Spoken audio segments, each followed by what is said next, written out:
Di ba kitang kawin? Ang laki, no? Oh no. May kawil pa. Yung isdang kinakain ko. Yan guys. Yan guys. Muntik na tayo nakakain ng kawil. Di ba? May nylon pa guys, so. Oh no.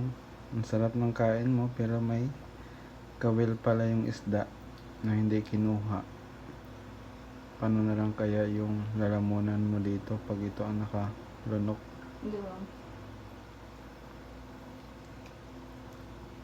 Vlogger ako eh. Yan. TikTok mo lang kami yan.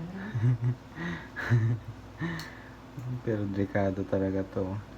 Pag ito ang nalunok mo, nako. Delikado.